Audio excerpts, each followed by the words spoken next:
Hello and welcome. We are here at Public Media Network. My name is Svetlana Stone and you're watching Spotlight in a Zoo.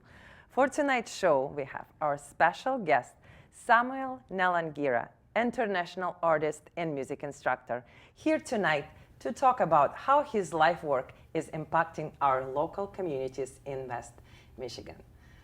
Thank you, Samuel, for coming. How was your day? My day was good.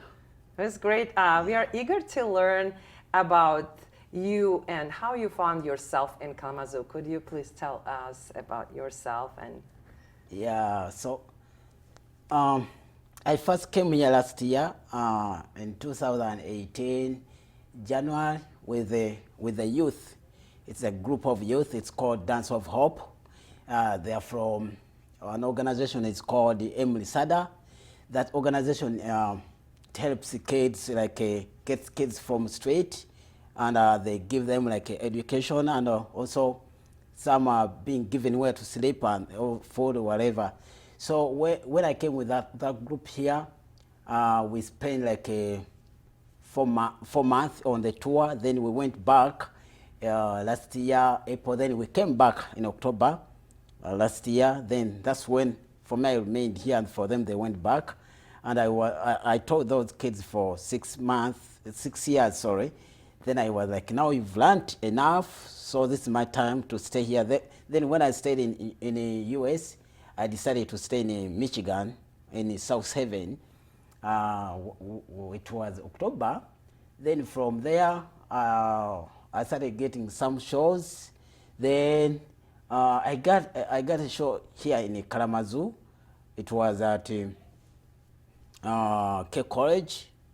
Then one of my friend who was my booking agent was like, you should try to stay somewhere in Kalamazoo. So he contacted some people. There was a woman, she's called Jill and Sam. So they had to host me, and I stayed with them. So I ended up staying in Kalamazoo like that. So right now I'm living in Kalamazoo. Yeah. This is very interesting. And could you tell us about, I saw on your website you have some educational, cultural, and music program. Could you tell us a little bit about what program you have and how it's impact local communities? Yeah. So I started doing music when I was 8 years, and I began teaching when I was 15 years. So when you go to my website, you can see everything that talks about me. So it's really, it has been so important in my life to share my culture with the youth, mostly in schools, and also in some organizations, and also some nursing homes, because it's always good. Some people, they take music as a medicine for them, or some people when they have a stress, when they do music, there's a way how it controls them, they feel like they have got what they wanted, So it has helped me to connect me to different people, and also to be known everywhere, So, and music is one of the things that it has made me to travel to so many countries like China, Canada, US, and also in Europe, So, and I feel proud for that. I feel proud even seeing that the youth that I have been teaching, but they are also doing the same work as I do, because music is also a source of income, Yeah, you perform and you get paid, So you enjoy.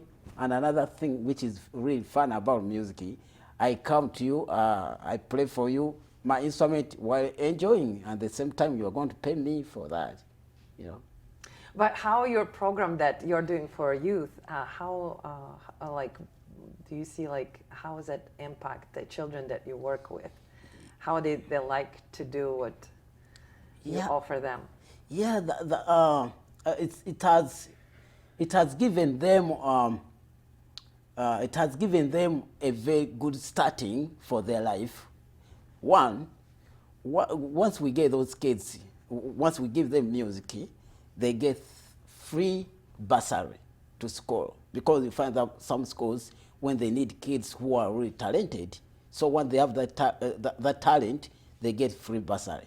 Secondly, it's like they have started making their own money, because when you teach them music, they will go and perform and they will be paid. Through that, they will be getting school so they fees. can make money, right? Their own money. Okay, exactly. That's wonderful. Yeah, that's great. Yeah, and also that money can help them to pay for their tuition or education. And yeah. That's great. That's great. Yeah. So, how people can find about your organization and the program? Like, if there is any information, what's the website, or maybe email or phone number? How they can find about you? Oh.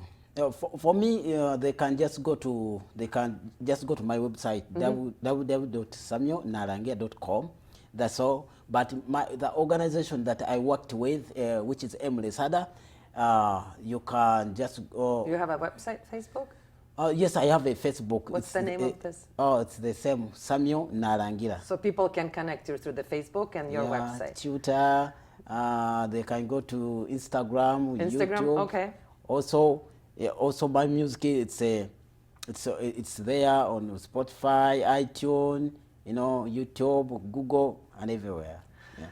So thank you so much. Thank you for being here with us, and we will learn more about wonderful work you're doing with the youth right after the short break. Yeah. And thank you for being with us. Please stick around. We will be right back. Thank you.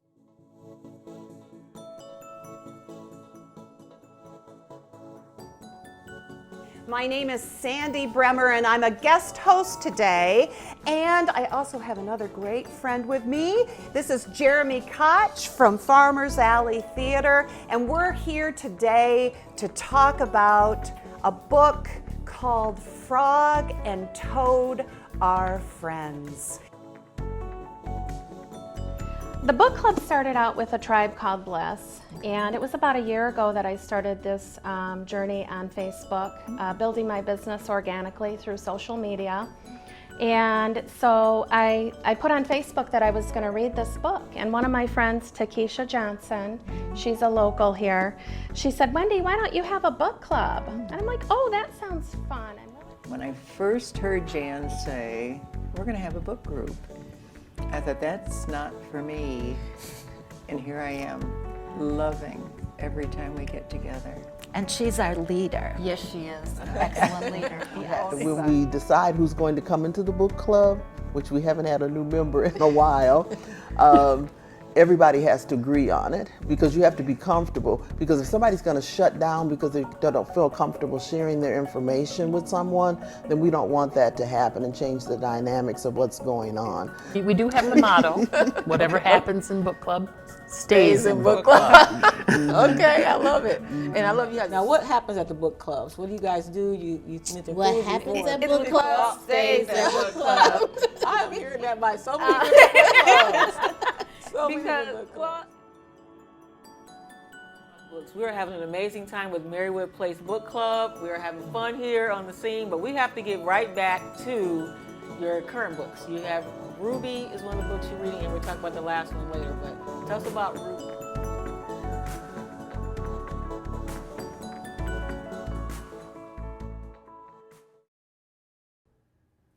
Welcome back to Spotlight in a Zoo. For those of you who just tuned in, we are here at Public Media Network with our special guest, Samuel Nalangira, international artist and local music instructor.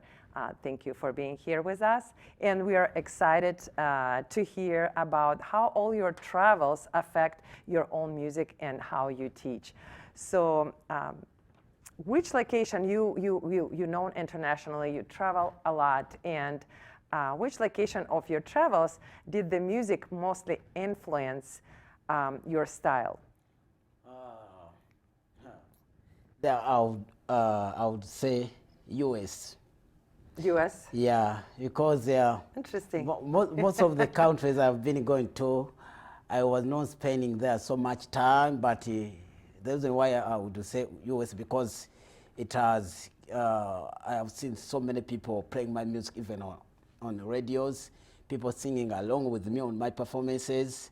So when you go to my YouTube, you see a lot of the crowd of people I have on stage when I'm performing, when they're dancing on my music, however much they're not understanding the language, but they feel like the tune is driving them to, you know. But what drive you? What influence your style? Yeah, so we understand that people like your music. Yeah. But what specifically, because we see those beautiful instruments, and we're going to hear in a minute how you're going to play. Yeah. But what influenced your music mostly? Yeah, it's maybe it's the beats, the beat of the music, because my music, it's a kind of it's kind of Afrobeat. Okay. You know, yeah. So when people they listen to it, they feel like they want to dance, and they are eager, like, oh my God, I think we should do this, you know.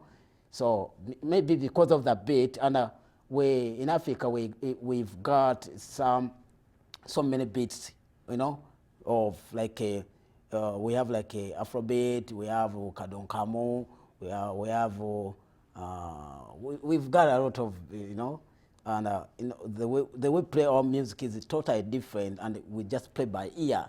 So, and sometimes we are creative on stage. You can just create something on stage by looking at the audience, and you'll be like, oh, these people, I think they need something like this. Then that's really influences people. Like they'll feel like maybe you came prepared for that, yet it was not. But because once you've seen the audience, like they need, they're responding to your music, and they're with you, you know, in everything you are doing. They're following, you know. Once you do this, they would be like, wow, let us do this. It would be like, you know, yeah. That's wonderful. So we see you brought some instruments. Could you please tell us about what instrument you brought, and maybe play some music? So this instrument, it's called adungu. Adungu, it's the A-D-U-N-G-U. So it's called adungu, and this one is called akogo. This one is called akogo. So it's it's the instrument you see here on my album. When you get my album, this is the instrument I'm carrying here. Down it's ngoni. This is ngoni. This is akogo. So when you buy my album, it's and people should get my music online. So And previously you shared with me that this instrument you created on your own, right? Yeah. You made yourself. Yes, I made this instrument 15 years ago, and this stick wasn't like this. This stick, I just got this stick from one of my friends. He's called James Wachirianga. He also makes instruments. He has a new instrument. It's called Janzi. It's a double instrument. It has like a pentatonic scales and has another scale. So one day he will come to US. I think he will be able to come. And how long you spent on making this instrument? This instrument took me like 1 week. Wow. To make it, because you have to wait for the skin to dry. And you tuning also by ear, everything, right? We tune by ear, but because this instrument has got so many strings, and I want to be sure of the notes, and because I play with the band, so I want to make sure that it's on key, it's in A or it's in E, because I tune this instrument in 3 keys. Okay. Because in Africa, the instrument you just tune it in 1 key like this. So it's not like a guitar where you go in A, you go to G, then you just go. No way, you just tune it once, and you make sure that all the strings are being touched on. Okay, so what are you gonna play for us? Yeah, I'm gonna play you a song. It's called Omwana. Omwana means a baby. Oh, so it's about child, right? Yeah, it's about a child. Yeah. That's wonderful. Thank you. We are. Yeah.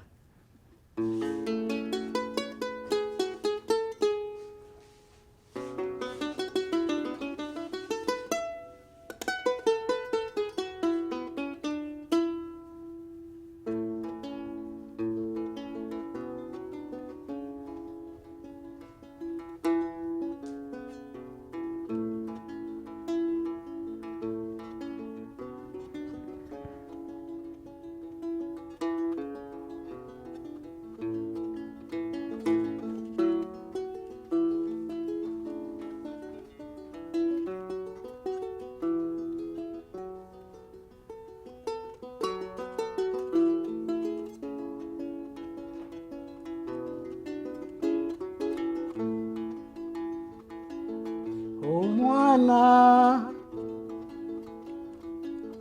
wakaba mulete njira musitula tomulekanga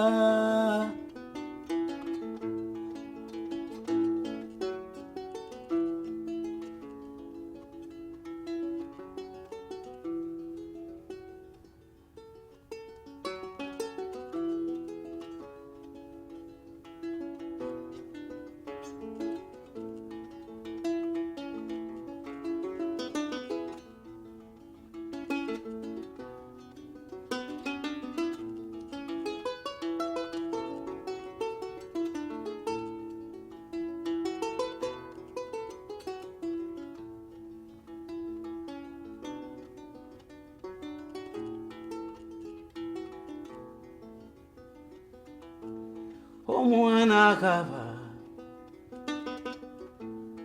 omwana akaba muwebere musirise omwana akaba omwana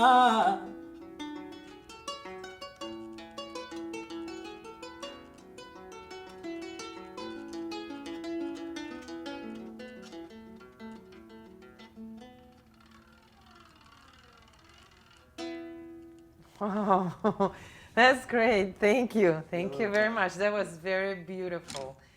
Very beautiful. So, is there anything else you would like to add that we might have missed? So, to tell our viewers. Maybe this instrument. Okay. Yeah. So this instrument, you see, it's called a kogo, and some people they call it kalimba, but it's because of marimba. You know marimba, they are big xylophones. Yeah. So people they were like, we can't travel with xylophones. We need something to improvise us. So this is the instrument you just put into your pocket, into your bag, and you travel. You go and do your tour. I just have a question. Do you create those instruments, or they were originally from your country, but you just made them? Or it's just was created? Yeah, they were originally from my country. And you just... yeah, for this one, I just added only the pickups, you know. So it's that's how it's made. This is how this made, but for me, I just added the strings. So kind of like traditional instruments, yeah, right? These are our traditional instruments, yeah.